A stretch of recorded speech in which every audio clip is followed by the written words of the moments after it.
Andy Fisher is the director of Jimmy Kimmel Live. I'm Matt Noble of Gold Derby, and I wanted to start things by asking you, Andy, as you direct Jimmy Kimmel Live, what's sort of the most important thing for you? As we're doing the live show, it's just to really be present. Um, just to be obviously parts of the show are scripted, parts of the show aren't scripted.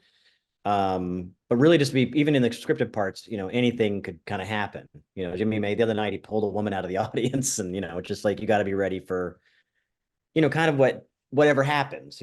My background was improv comedy way back in college, so like it's sort of, and then after improvisational comedy, I got into video editing, and I think it's a perfect kind of merge of those two things, like being aware and being within the moment, and also which camera am I going to cut to hopefully capture that in the best possible way. Mm. And I guess so much of improv comedy is sort of listening and responding and sort of making your scene partner look good. As a director, how do you apply that sort of improv mindset to shooting the show? Well, the cameras are kind of one of the characters, hopefully, and Mm. they're a character that gives you a very specific perspective on what's going on. So I think it's the same thing. It's like you're listening and you're reacting, and sometimes your reaction is to do nothing, right? Sometimes you're just going to let it sit in the shot because that's the funniest way to show it, which is often the case because it is a live show. We are shooting in sort of a proscenium theatrical environment, and other times you want to tell a different story, and the laugh might come off the reaction of the person and not maybe the joke line that's being said, and so yeah, it's fun. I mean, I did single camera directing too, at the show, which is Mm. similar but a different bird. You have the option of, you do various setups, and you can try something over here, and then in the edit you can kind of like, but with multi-camera live directing, it's very much living in a moment, and you can go back and adjust things, but especially when you're doing it in front of a live audience, those adjustments don't make a difference to them. It already happened in real time in front of them. So you are playing to the people in the room more so than, when you're shooting a single camera thing, there's nobody in the room. So it's a different beast, and the way the audience responds also affects how I'm going to cut. You might, stay within a reaction shot or stay within a two shot because what they're laughing at is the energy between the two people. And so it's sort of like knowing that, feeling that, because it's weird. You're part of the audience, especially when something's happening on, impromptu, but you're also having to react in some way to hopefully elevate what's happening in real time. Mm. Now, you've been directing on this show, I think, like 16 years. And yeah, is that about right? Something like You that. Yeah. started in 2008? Like, is that sort of a Yeah. time Well, right? yeah, in 2008, I started single camera directing, I think, and then I think it was 2011, maybe. But I'm so bad with dates, but something like that. Yeah. Oh, fantastic. And you've done like more than 1,000 episodes Mhm. of the show. Like, what sort of changed about the program since you started working on it, and what stayed the same? I mean, so much has changed. Um, I think change is more constant than things remaining the same. And I was thinking about it this morning, like things sort of like because it's a daily show, it's like there's an ebb and a flow to it, right? There's like things sort of recirculate, and maybe you're doing a lot of man on the street bits or a lot of live Hollywood Boulevard bits, and then those sort of like fall by the wayside for a while, and then you're doing other, it's interesting because like maybe it's born from we get bored of doing certain things in a certain way, but then we kind of remember what we liked about it. So it is a sort of like living, breathing sort of entity at this point. Once you get a show like this up and running, like it has a sort of life cycle of its own. It's like it is like the ocean. It just kind of keeps kind of waving, and it's like there's so many people involved. So I think change is both on a macro and a micro scale. Like on a even within the day, things will change. I mean, I got to work the other day, and I hadn't looked at my email yet because I was driving to work, and I had a text from one of the producers that said, "Let me know when you can talk about the flamethrower." I'm like, I don't even know what's happening. What flamethrower? It's like, uh, And so that, that kind of stuff happens. And that's what's so fun about it, is like, you never know what's going to happen. Obviously, what stayed the same is the format, right? It is a talk show, it is a variety show. So there's always been a monologue, there's always been guests, and there's always been musical acts. So that aspect has stayed the same. But within that framework, I think we've really, I mean, it's been on, over 20 years now.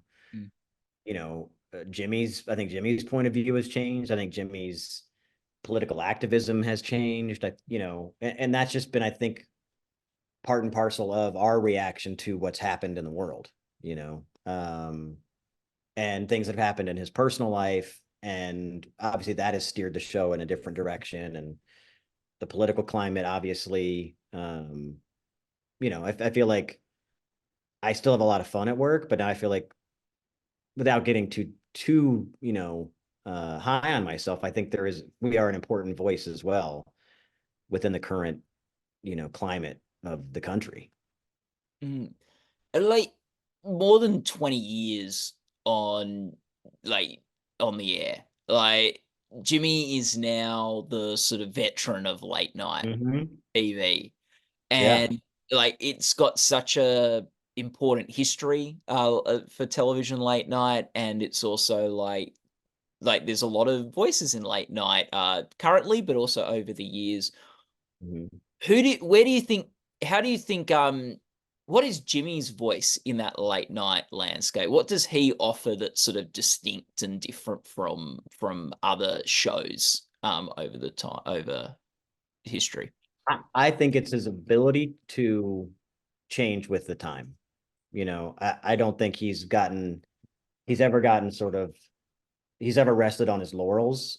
And I'm not saying other people are. I mean, I can only speak to Mm, my time with him, but um, his ability to react the same thing, right? It's all sort of part of the same framework of listening and reacting, whether you're having a conversation or you're tuned into what's happening in the world and how you could affect some kind of conversation about it.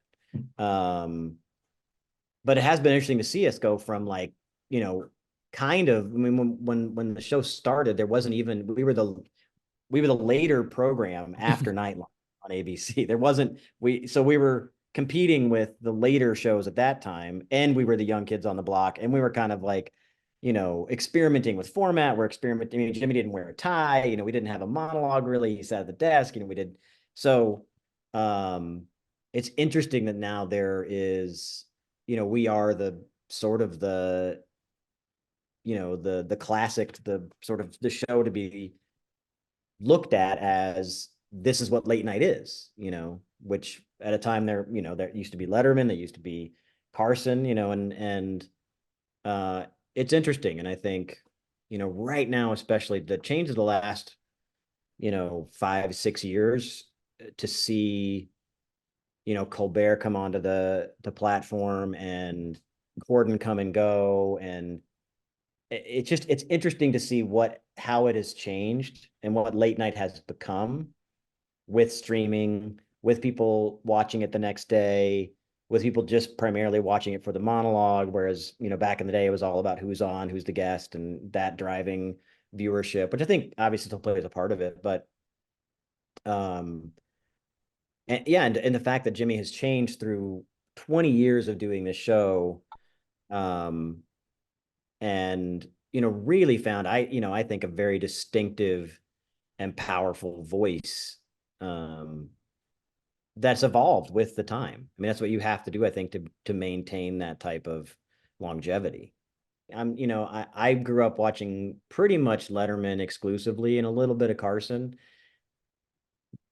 but the sort of merging, the monologue having so many clips in it, altered clips, fake trailers, and obviously SNL. I mean, I just felt like he brought a different mentality into late night, where it's not just a guy standing in front of a curtain telling jokes. mm, Um, and I don't know. I think that was, a subtle change that he brought into late night, to incorporate so much single camera sketches and short, like I said, altered clips. And because because that was the what I thought was most distinctive about the show when I first came to work on it, at least compared to what else was out there at that time. It felt more like classic Letterman, which is what he grew up on and what he, Mm. what inspired him in the first place. Um, and then became its own thing, you know. And yeah, it's interesting to think about back then when it was Leno and they were just such staples and like in a way we were trying to like rebel against them, because they were the big guy on the street, and like we were just the young kids trying to, do something different. And but I think it was good. That different is just, that still propels us. You are the staples now. I think also like you were talking about how good Jimmy is at responding to things, and I think like when he hosts the Oscars, that's like so evident because often like his best moments are some of those unplanned bits where he's Mhm. responding to Yeah. the something that's happened on the evening. So um And yeah. that's, both again, macro and micro. There's times where like on the monologue, he doesn't have a joke. He does not, his jokes aren't always written. We're literally sometimes say just joke TBD. And then he'll just come up with something on the spot, Oh and gosh. those often get some of the biggest laughs in the monologue because like he just thought of it right then. And same thing in interviews, like, obviously there's a pre-interview, so he kind of knows what's going to be talked about, and things have to be like sorted. Maybe guests don't want to speak about this, or they don't want to speak about this project that's coming up because they're focused on this project.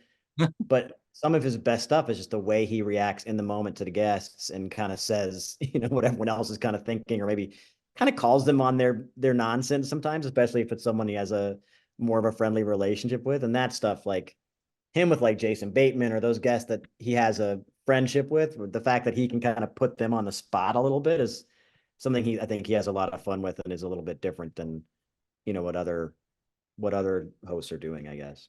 Yeah. Is it as director, is there something you're most proud of from your time on the show?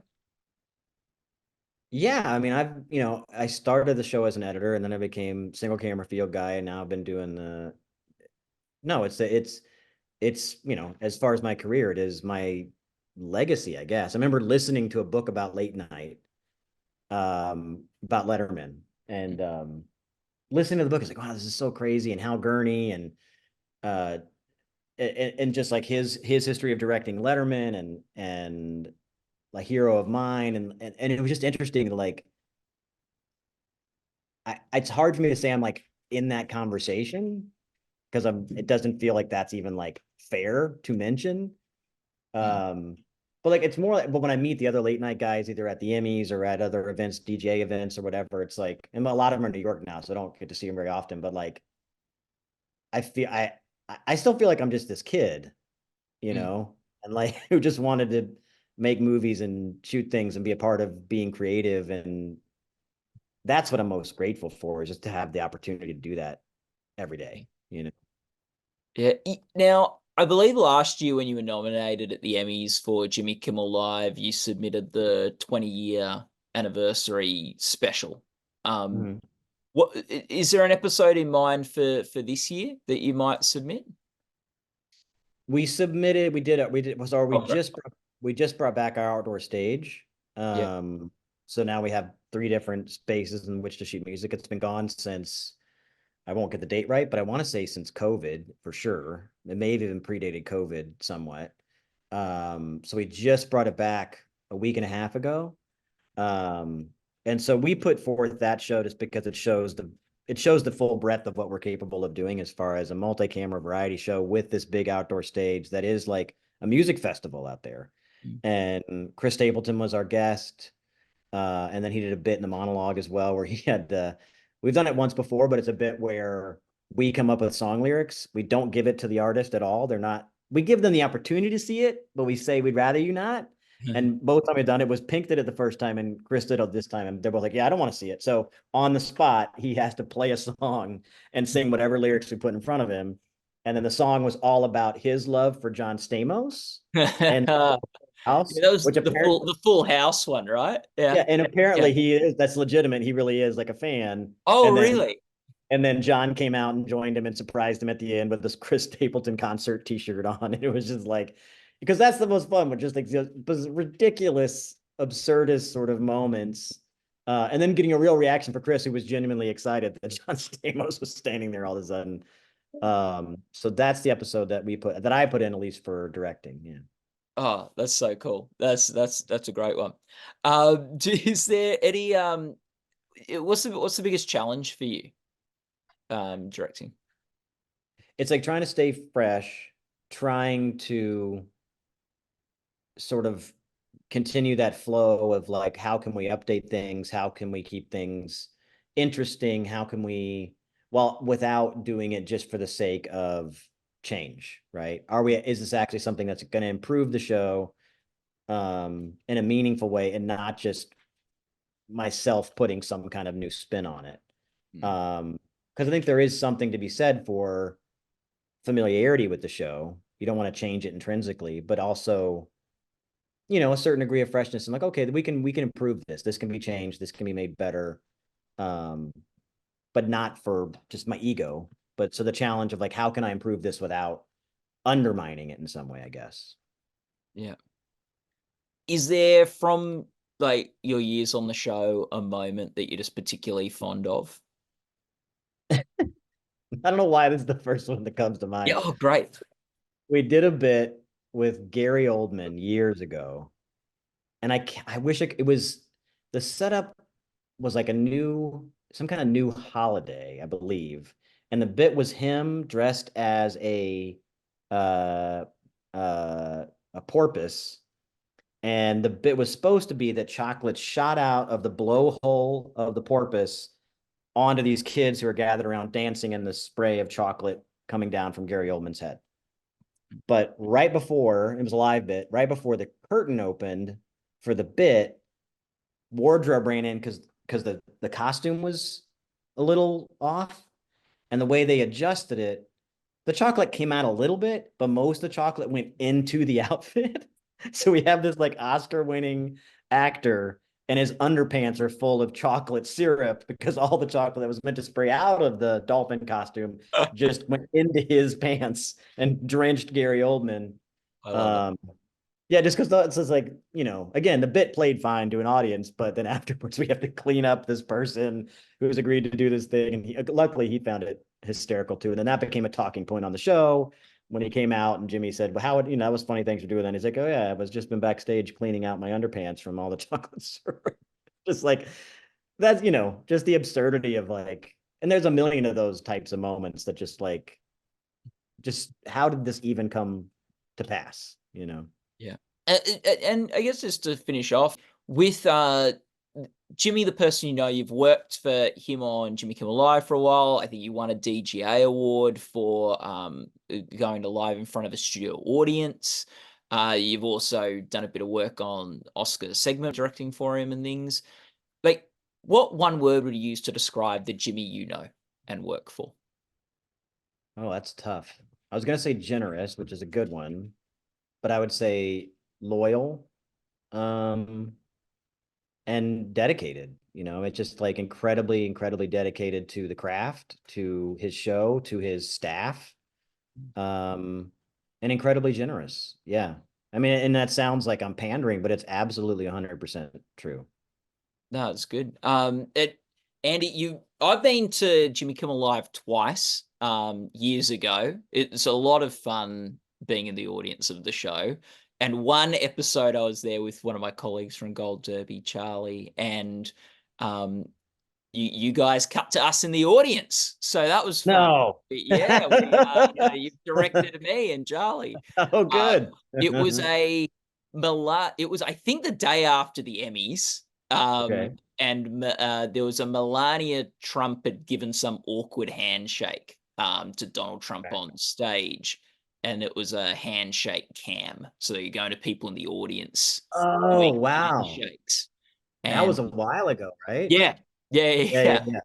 And you go to people to the handshake, and Charlie just grabbed my hand and go, "Let's do it!" And we gave this really silly handshake, and you finished on us. And Jimmy said, "Oh, you might think those guys are plants in the audience, but they're just real like doofuses or idiots or something like that." Oh, And absolutely. No, we don't. Yeah. then Anytime he we went do stuff back like to us, that. and we're like, "Oh yeah." So yeah. That's amazing. So we've worked together before. We've worked together before, so it's lovely to touch base again. All the best of luck for the Emmys this year. Thank you. People who are interested in TV and the Emmys, go to goldderby.com for the best awards coverage out there. And Andy, just thanks so much for the time. It was lovely to work together again. Yeah, ditto. Nice to see Yeah. you.